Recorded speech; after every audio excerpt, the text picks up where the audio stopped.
Hi guys, welcome back to Soni creations. ಬನ್ನಿ friends, ಇವತ್ತೊಂದು bridal ಆಗಿ ಹಾಗೆ ಈಸಿಯಾಗಿ ಹಾಕುವಂಥ ಡಿಸೈನ್ನ ತೋರಿಸ್ತಾ ಇದ್ದೀನಿ.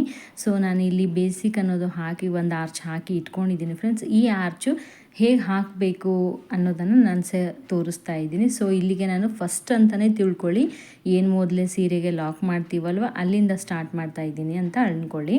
ಸೊ ಇಲ್ಲಿ ನಾನು 4 ಚೈನನ್ನು ಹಾಕ್ತಾ ಇದ್ದೀನಿ. ಇಲ್ಲಿ ಕ್ಲೀನಾಗಿ ನೋಡ್ಕೊಳ್ಳಿ ನೀವು. 4 ಚೈನನ್ನು ಹಾಕಿಬಿಟ್ಟು ಕರೆಕ್ಟಾಗಿ ಎಲ್ಲಿಗೆ ಬರುತ್ತೋ ಆ ಪ್ಲೇಸ್ಗೆ ನಾನು ಲಾಕ್ ಮಾಡ್ತಾ ಇದ್ದೀನಿ. ನೋಡಿ, ಕರೆಕ್ಟಾಗಿ ಲಾಕ್ ಮಾಡ್ಕೊಳ್ಳಿ. ಎಳ್ಕೊಂಡೆಲ್ಲ ಲಾಕ್ ಮಾಡೋಕ್ಕೆ ಹೋಗಬೇಡಿ, ಯಾಕಂದರೆ ಒಂಥರ ಸುಕ್ ಬರೋ ಚಾನ್ಸಸ್ ಇರುತ್ತೆ. ಅದಕ್ಕೋಸ್ಕರ ನಾನು ಇಲ್ಲಿ ಸ್ಯಾಂಪಲ್ ಡಿಸೈನ್ ಮೇಲೆ ತೋರಿಸ್ತಾ ಇದ್ದೀನಿ. ನೀವು ಸೀರೆಗೂ ಟ್ರೈ ಮಾಡ್ಬೋದು ಆರಾಮಾಗಿ. ಸೊ ಮತ್ತೆ ಇಲ್ಲಿ ನಾನು ಇನ್ನೂ 4 ಚೈನನ್ನು ಹಾಕಿ ಕರೆಕ್ಟಾಗಿ ಎಲ್ಲಿ ಬರುತ್ತೋ ಅಲ್ಲಿಗೆ ನಾನು ಲಾಕ್ ಮಾಡ್ತಾ ಇದ್ದೀನಿ. ಅಂದರೆ ಸ್ಟಾರ್ಟಿಂಗಲ್ಲಿ 4 ಚೈನ್ 2 ಟೈಮನ್ನು ಹಾಕ್ತಾ ಇದ್ದೀನಿ ಇಲ್ಲಿ. ಸೊ 4 ಚೈನ್ 2 ಟೈಮ್ ಹಾಕಿದಾದಮೇಲೆ ಫ್ರೆಂಡ್ಸ್, ಇಲ್ಲಿಂದ ಡೈರೆಕ್ಟಾಗಿ ನಾನು 7 ಚೈನನ್ನು ಹಾಕ್ತಾ ಇದ್ದೀನಿ. ಸೊ 4 5 6 7 ಚೈನನ್ನು ಹಾಕ್ಕೊಂಡು ಕರೆಕ್ಟಾಗಿ ಎಲ್ಲಿಗೆ ಬರುತ್ತೋ ಅಲ್ಲಿಂದ ಒಳಗಡೆಗೆ ನಾವು ಒಂಥರ ರೌಂಡಾಗಿ ಬರಬೇಕು. ಆ ಥರ ನಾವು, ಅಂದರೆ ಇವಾಗ ಕರೆಕ್ಟಾಗಿ 3 ಚೈನ್ ಹಾಕಿ ಎಲ್ಲಿಗೆ ಬರುತ್ತೋ ಅಲ್ಲಿಗೆ ಲಾಕ್ ಮಾಡ್ತೀವಲ್ವ, ಆ ಥರ ನೀವು ಲಾಕ್ ಮಾಡ್ಕೊಳ್ಳಿ. ಸೊ ಲಾಕ್ ಆದಮೇಲೆ ಮತ್ತೆ ಎಕ್ಸ್ಟ್ರಾ 1 ಚೈನನ್ನು ಹಾಕಿ ಲಾಕ್ ಮಾಡ್ಕೊಳ್ಳಿ. ಸೊ ನೋಡಿ, ಇಲ್ಲಿ ನಾನು ಅದ್ರ ಪಕ್ಕದಲ್ಲೇ ಎಕ್ಸ್ಟ್ರಾ 1 ಚೈನನ್ನು ಹಾಕಿಬಿಟ್ಟು ಲಾಕ್ ಮಾಡಿ ಬಟ್ಟೆನ ಟರ್ನ್ ಮಾಡ್ತಾಯಿದ್ದೀನಿ. ಸೊ ಟರ್ನ್ ಆದಮೇಲೆ ಒಂದು ಸಿಂಗಲ್ ಲಾಕ್ನ ಹಾಕಿಬಿಟ್ಟು ಇಲ್ಲಿ ಏನು 7 ಚೈನ್ ಹಾಕಿದ್ದೇವಲ್ವ, ಆ 7 ಚೈನ್ಗೂ ನಾವು ಸಿಂಗಲ್ ಲಾಕ್ನ ಹಾಕ್ತಾ ಇರಬೇಕು ಫ್ರೆಂಡ್ಸ್. ನೋಡ್ತಾ ಇದ್ದೀರಲ್ಲ, ಕರೆಕ್ಟಾಗಿ 7 ಚೈನನ್ನು ಹಾಕಿ ಲಾಕ್ ಮಾಡ್ಕೊಳ್ಳಿ. ಸೊ ಲಾಕ್ ಆದಮೇಲೆ ಬಟ್ಟೆನ ಉಲ್ಟಾ ಮಾಡಿಬಿಟ್ಟು ಮತ್ತೆ ಅದಕ್ಕೆ ಸಿಂಗಲ್ ಲಾಕ್ನ ಮಾಡ್ಕೊಳ್ಳಿ. ನೋಡಿ, ಇಲ್ಲಿ ಸಿಂಗಲ್ ಲಾಕ್ ಮಾಡಿದ್ದೀನಿ.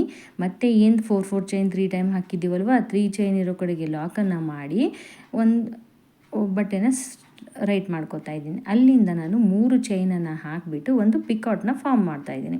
ಅಂದರೆ ಅಲ್ಲಿ ಡಬಲ್ ಕ್ರೋಶ ಆಗಿರುತ್ತಲ್ಲವ ಅದಕ್ಕೆ ನಾನು ಒಂದು ಪಿಕಾಟ್ ಫಾರ್ಮ್ ಮಾಡ್ತಾಯಿದ್ದೀನಿ. ಮತ್ತು ಇವಾಗ ಸೂಜಿ ಮೇಲೆ ದಾರ ತೊಗೊಳ್ಳಿ. ಸೂಜಿ ಮೇಲೆ ದಾರ ತೊಗೊಂಡು ಫಸ್ಟು ಹೋಲ್ ನಿಮ್ಗೆ ಕಾಣಿಸುತ್ತೆ.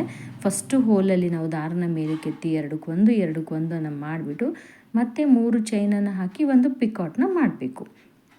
ಸೊ ಇಲ್ಲಿ ಡಬಲ್ ಕ್ರೋಶ ಮಾಡಬೇಕು, ಹಾಗೆ ಒಂದು ಪಿಕಾಟ್ ಮಾಡಬೇಕು. ಒಂದೊಂದು ಹೋಲ್ಗೂ ಒಂದೊಂದು ಡಬಲ್ ಕ್ರೋಶನ ಮಾಡಿ ಒಂದೊಂದು ಪಿಕಾಟ್ನ ರೆಡಿ ಮಾಡ್ಕೋಬೇಕು. ಇಲ್ಲಿ ಇದೇ ಥರ ನಾನು 5 ಪಿಕಾಟ್ನ ಮಾಡ್ತಾಯಿದ್ದೀನಿ. ಸೊ ನೋಡಿ, ಅಬ್ಸರ್ವ್ ಮಾಡಿ ಕ್ಲೀನಾಗಿ.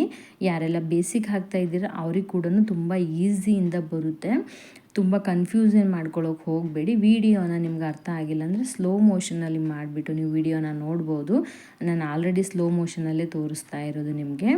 ಸೊ ನೋಡಿ, ಡಬಲ್ ಕ್ರೋಶ ಮಾಡಿಬಿಟ್ಟು 3 ಚೈನನ್ನು ಹಾಕ್ಕೊಂಡು ಒಂದು ಪಿಕಾಟ್ನ ರೆಡಿ ಮಾಡ್ಕೋಬೇಕು. ಸೊ ಮತ್ತೆ ಇಲ್ಲಿ ಒಂದು ಪಿಕಾಟ್ ಆಯ್ತಲ್ವಾ, ನೋಡಿ 4 ಆಗಿದೆ. ಇವಾಗ ಇನ್ನೂ ಒಂದು ಡಬಲ್ ಕ್ರೋಶನ ಮಾಡ್ತಾಯಿದ್ದೀನಿ. ಸೊ ನೋಡಿ ಕ್ಲೀನಾಗಿ ಇನ್ನೂ ಒಂದು ಡಬಲ್ ಕ್ರೋಶನ ಮಾಡಿ 3 ಚೈನನ್ನು ಹಾಕ್ತಾಯಿದ್ದೀನಿ.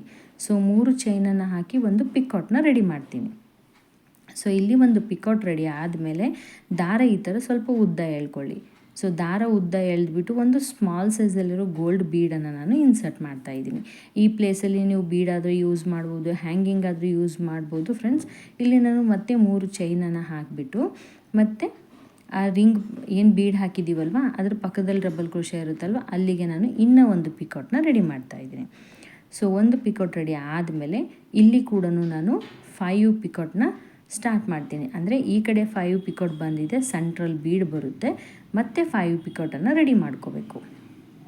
ಸೊ ನೋಡಿ, 3 ಬೀಡನ್ನು ಹಾಕಿ ಮತ್ತು ಒಂದು ಪಿಕಾಟ್ನ ರೆಡಿ ಮಾಡ್ಕೋಬೇಕು.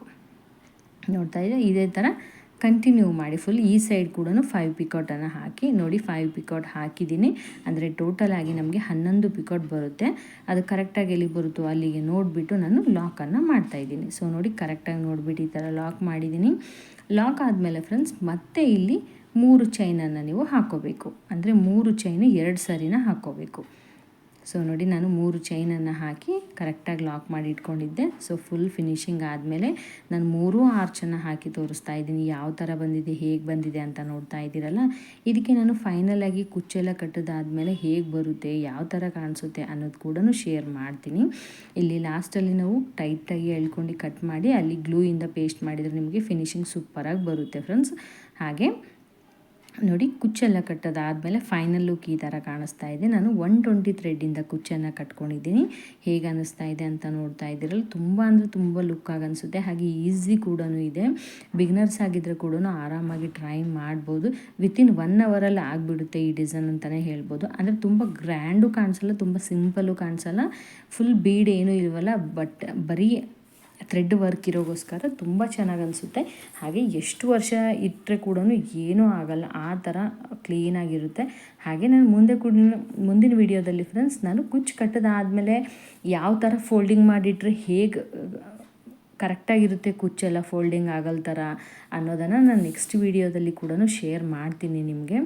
ತುಂಬ ಅಂದರೆ ತುಂಬ ಚೆನ್ನಾಗಿ ಬಂದಿದೆ ಫ್ರೆಂಡ್ಸ್. ಹಾಗೆ ಯಾರೆಲ್ಲ ಹೊಸದಾಗಿ ವಿಡಿಯೋನ ಚೆಕ್ ಮಾಡ್ತಾಯಿದ್ರೆ ಪ್ಲೀಸ್ ಸಬ್ಸ್ಕ್ರೈಬ್ ಮಾಡ್ಕೊಂಡು ಸಪೋರ್ಟ್ ಮಾಡಿ ಅಂತ ಕೇಳ್ತಾ ಇರೋದು. ಹಾಗೆ ಇಷ್ಟ ಆಗಿದ್ದಲ್ಲಿ ಲೈಕ್ ಮಾಡಿ, ಶೇರ್ ಮಾಡಿ, ಫ್ರೆಂಡ್ಸ್ ಆ್ಯಂಡ್ ಫ್ಯಾಮ್ಲಿಗೆಲ್ಲ ಶೇರ್ ಮಾಡಿಬಿಟ್ಟು, ಮತ್ತು ನಿಮ್ಗೆ ಯಾವುದೇ ಥರ ಡಿಸೈನ್ಸ್ ಬೇಕು ಅನ್ನೋದಾದ್ರೂ